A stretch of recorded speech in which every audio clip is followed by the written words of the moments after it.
You're listening to the Jeff Foxx Show Behind the Mic podcast with today's guest, the multi-talented vocalist, Johnny Gill. Hey. It's the Jeff Foxx Show. When I hear the voice of Johnny Gill, I just start laughing because Johnny gonna say something funny. I'm telling you. I got issues. You know I got issues. How are you, Johnny? I promise to be on my best behavior. I know. Psych. Oh, Johnny, man, it is so nice to talk to you, man. Man, how you making out? You've been having some fun this summer, man. Oh, my God. Tell me about that cookout you had, man. Oh, my God. You guys just start singing. I saw Jeffrey Osborne over there. You guys had a ball. Oh, my God. Stevie Wonder. It was Tisha Campbell. It was Anthony Anderson, Cedric Entertainer. Oh, my God. We had so much fun. Let me tell you.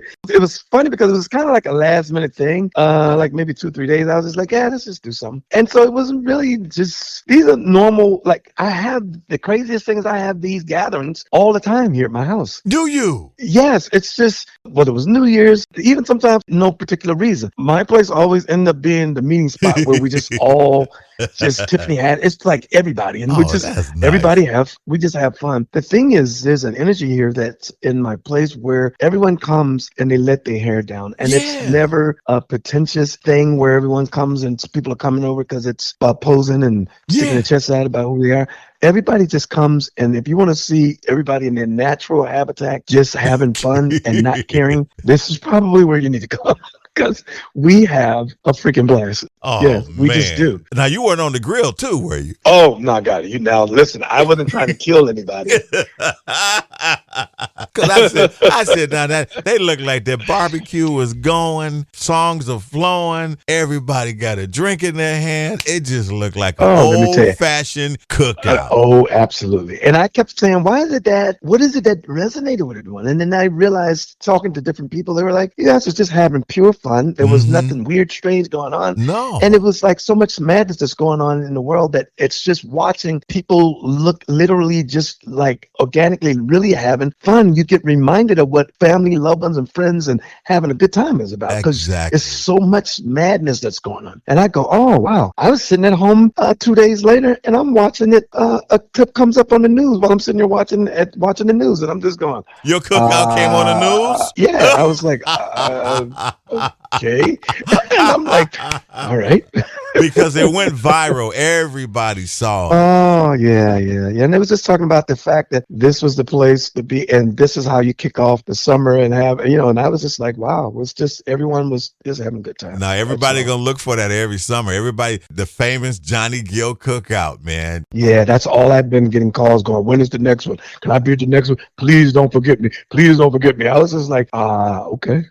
But it happens so often here. Right. It does. That is all right, Johnny. Yeah. And I am planning another one. I know you are. You got to. Yeah, everyone. Hey, man, you've been busy. So what happens? You're on the road, you're doing all these things, and then when you get home, you just want to kick out and just be Johnny Gill? Yeah. And I have so many friends that are like family. I've been in this business 42 years, so I'm one of the fortunate ones in that 42 years that have really, I've been so fortunate and so blessed. The type of friends, and my friends are all 20, 30 plus years. And when I look back and you just think about the relationships of all my friends, for me, friendships and family is not just those that we share the same DNA. Families and friends are people that I'm talking about that we've been through something together. We've been on the front line. We've been through battles. We've been there for each other's ups and downs and the changes of life that have gone through. So I take that when I talk about someone and I call someone family. You mean it. I mean it. I don't take it lightly. Exactly. And I'm always the go-to person out there. If I go down the list of the people you saw here to the people that you haven't seen, I am the go-to one. Like everybody comes here to go, Okay, you're going to give it to me and give me the real? All right, here it is. You're the OG now, okay? I'm the OG even for the older ones. What is the secret for longevity in this business? 42 years. That's really something to be proud of. What's your secret for that? I don't know if there's really a secret. If it was, and I could bottle it up and sell it, I would be a billionaire. But truth is, I can only be who I am. I can understand that I look at how I view life, which means I don't take nothing for granted. I don't go out on the stage as tired as I could be sometimes, might not be in the best of voice, but I leave it all out there. I never look and think, we just phone this in.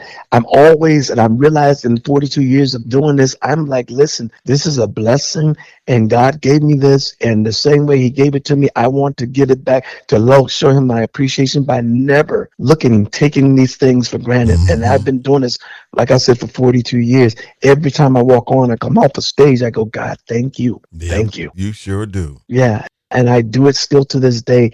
I leave it all out there. Whatever I have, I leave it out there simply because no matter how long you've been doing this, we've seen so many of my friends from Gerald to the list goes on up there, those that have come and no longer here. Mm-hmm. And the truth of the matter is, no matter how long you've been doing this, it won't last forever. Right. Nothing lasts forever. So I take every single moment and day of that. I take it all in. I don't take it for granted. You sound like you're still having fun with this. That's what it sounds like. Oh, I do. I do, because it's a blessing. And like I said, at the end of the day here, I find that it is important, because when you lose that, that's when it becomes work. That's when it becomes a lot of other things than what it was meant to be for us, or why we was chosen to do what we do. And this was my destiny. Now, you worked with all the legends. Is there someone you still dream of collaborating with? Who would that be? You worked with everybody. Oh my goodness, so many. Somebody said, "Oh, I want to collaborate with them." Ooh, anybody? I love Mary. I love Mary J. I love. You and Mary never did anything together? Never done anything together, it's but time, I just think Johnny, that would be an interesting matchup. Yeah. Oh, it's time. But I love my buddy Maxwell, who I love because he just has such a great just tone and vibe and style that just I feel like we would just create some fun stuff. And he's always making me freaking die laughing, because he'll go into some of my stuff to talk about some of the stuff that I've done, and he goes, "You didn't leave no crumbs on the table on this." Right, and I go, "No crumbs on the table." You mean my? But wow. The fact that I love so many artists and so open and just appreciate everyone's art, it is so many that I would love to work with.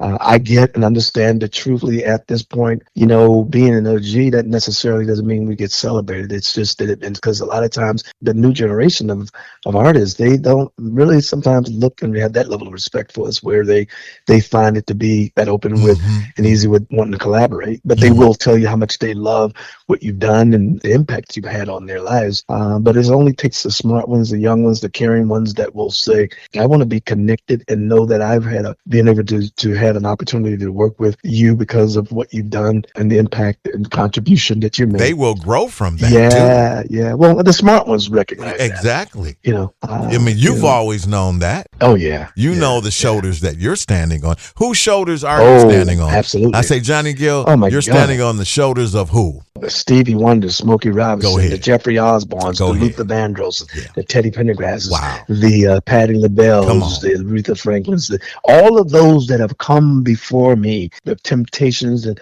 all of them, they've paved the way and have opened those doors a little bit more for all of us, for those like myself that have come after them. And I have a great level of respect, and I never forget, never get too comfortable to not look back and think about those how you carry yourself, what you choose to do, and how this represents those that are coming after you. So because they passed the torch from Barry White, the list goes on. I've had conversations with him to be able to say, I walk in to meet him for the first time at 15 or 16 years old. What was that like? And I'm going to an in-store and he's there. Janet's coming, and it's myself and Janet. I'm 15, 16 years of age. And to hear this guy say to you when you walk in the door, because my mom freaking loves some Barry. Right. I walk into the door and they hear him go, goes, "There he is. He's a bad man." And I was like, "Oh my man. God." Like, that's something you'll never ever forget. I was a kid, and I'm just going, "He even knows what a freak I am." Or to be sitting at home watching Jeffrey Osborne on the Merv Griffin show, and they're asking him, "Who are some of the up and coming artists?" Blah, blah, blah. And he goes, "There's a young kid by the name of Johnny Gill." And I'm sitting at home watching it, not knowing, didn't know who Jeffrey.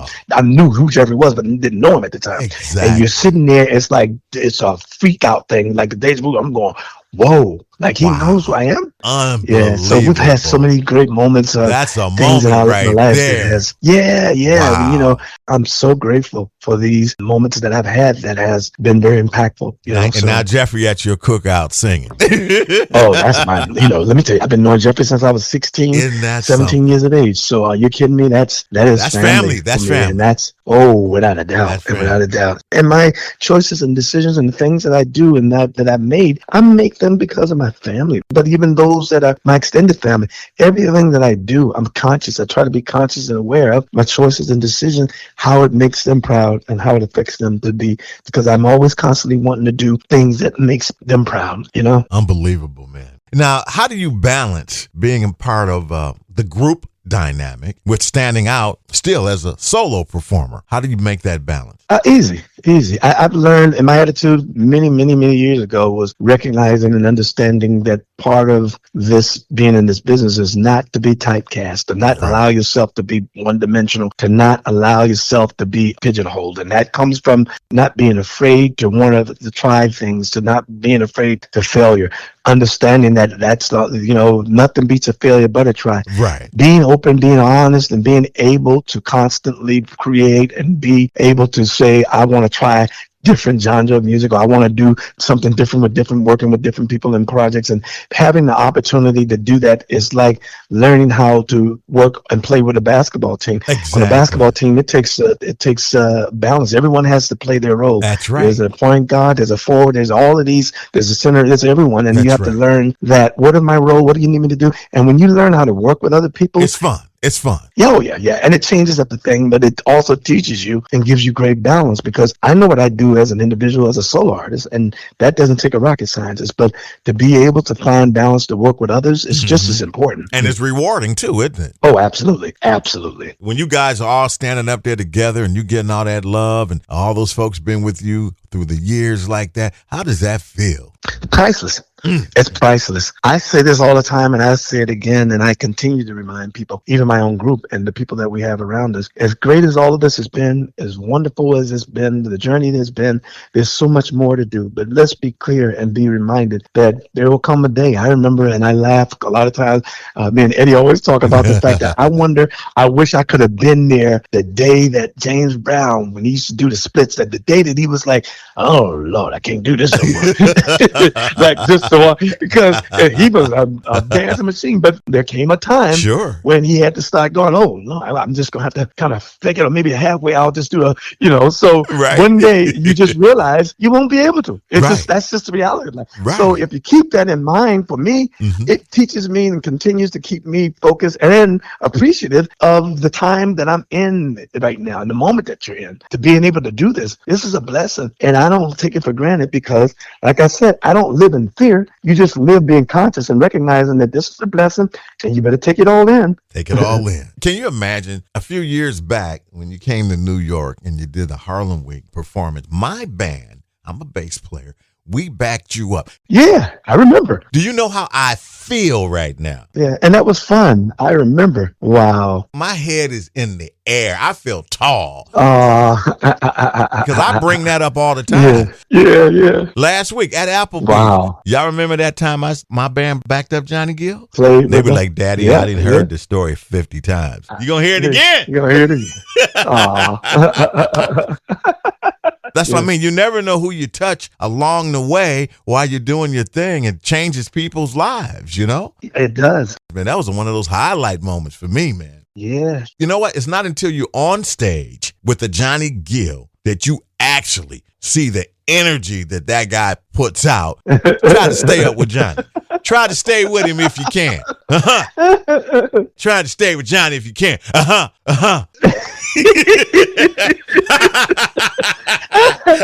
Keep up. Try. I ain't gonna slow down for you. If you're running with me, you got to run. Come on, keep up. Johnny come on stage doing 100 miles an hour. He come on that, and he leave doing 200. That's the Johnny Gill way. Tell me about this new record. I'm talking too much. You did it again. Yeah, I went and decided I haven't released since no music since COVID. We were sitting at home, the guys and all of us were sitting down because we just finished up in March of the residency with New Edition. And I was like, okay, we got a little window and we're gonna sit down for a little bit, take a breather. And so I was like, well, what do I want to do with my time?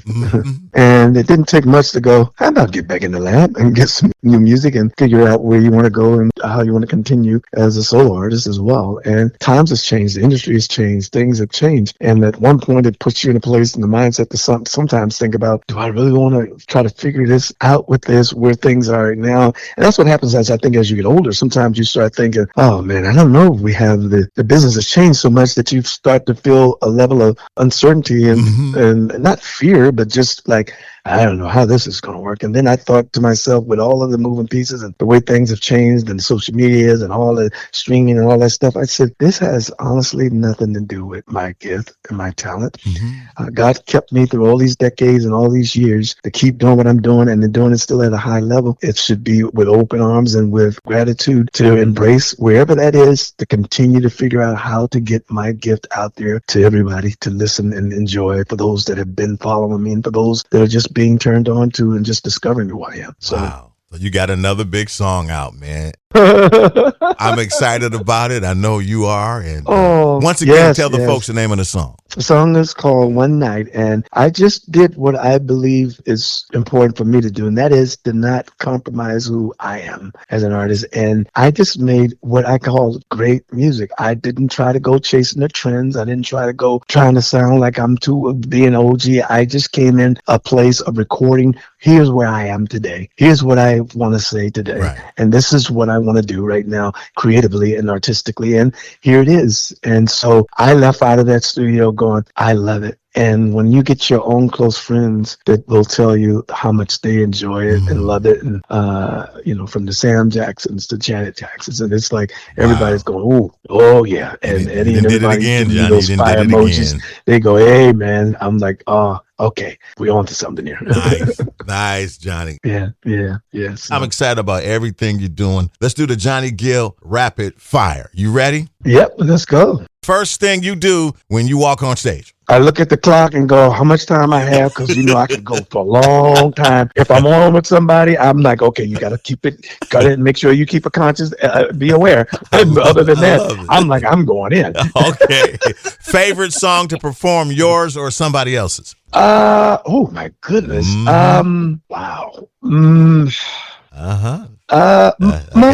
Mine. Yeah. Okay. Damn, that was a good one. One word to describe Johnny Gill today. One word to describe Johnny Gill today.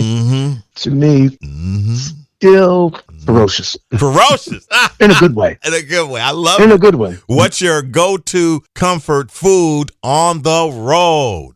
Salmon and veggies now. I've gave up the other madness. Keeping it healthy. As you get older, you're like, you're right. Salmon and veggies. I love it. Yeah, I love it. Yeah. Who's the funniest member of New Edition? They're probably going to say me. If you have them individually, I always come in and there's nothing. It's never a dull moment once I come in. Once you come in, you bring the party. It's just, hey man, I got issues. And they just go, everybody just starts going, oh my God. That's great. All right. Okay. Sneakers or dress shoes? Dress shoes. Okay. Oh, really? You got to be clean, huh, Johnny? Yeah, I'm old school. I mean, when it comes down to that. Now, I'm not old school in the way I dress, my style of dressing, but I still just like feeling that whole suited and booted kind of feel. So I make it work for that. I like it. Yeah. Late night in the studio or early mornings on stage? Late night studios. Oh, okay. You work late night. Because the world has calmed down. The energy's gotten calm because most people have gone down, but you just feel a different vibe where you can just feel, it's an energy that you feel where you just be like, oh, okay, I can kind of think all the madness is gone. The phone's not jumping off the hook. I can just carve out that space and focus and be in that moment. I love it. I just got to tell you this one story, because I just think you're just the nicest person. Oh, thank you. We were at Madison Square Garden. You about to go on stage, and I was in the cut somewhere in the hallway as you were walking to the stage, just off to the side with a couple people, and you walked by, and I said, "Oh, hey, John," and you stopped. You may not remember. It's not for you to remember. I remember. You stopped. No, I remember. And came back to say, "Hey, man, how you doing?" And this is like, you got to go on stage. And you stopped I remember. And came back and say, "Hey, man, how are you?" Yeah. That was one of those moments. And that's what you do. I got so many Johnny Gill moments. You're just such a nice performer. You're a great person. Thank you. I think that comes first. You're a great person first. Yeah. Everybody knows what a great talent you are, but those things that you do along the way to make other people feel important, included, and that was one of those moments. I said, this guy came back to me just to say hello, how you doing? And the stage manager said, "Johnny, the band is kicking up." I was like, I'm coming. Yeah. But it's important. My mom, we lost almost a couple of years ago. And the thing is, I think back and I think a lot of times I'm Annie's son. My mother became, for anybody that would encounter my mom, they would leave in a matter of, I don't care for how long, whether it was 10 minutes, 20 minutes, everybody, all our friends, as soon as they would part from my mom became their mom. It was just like, because she always had this thing of caring for people, and didn't matter who it is, that's where how you were raised, what you do. That's who you are. And that's just how I was raised. That's Johnny Gill. Yeah. This is a great way to end the interview. Ladies and gentlemen, that is Johnny Gill. That's who he is. You're a blessing. All the best to you, and we'll talk to you really, really soon. All right? Yes, sir. God bless. Appreciate you, Johnny.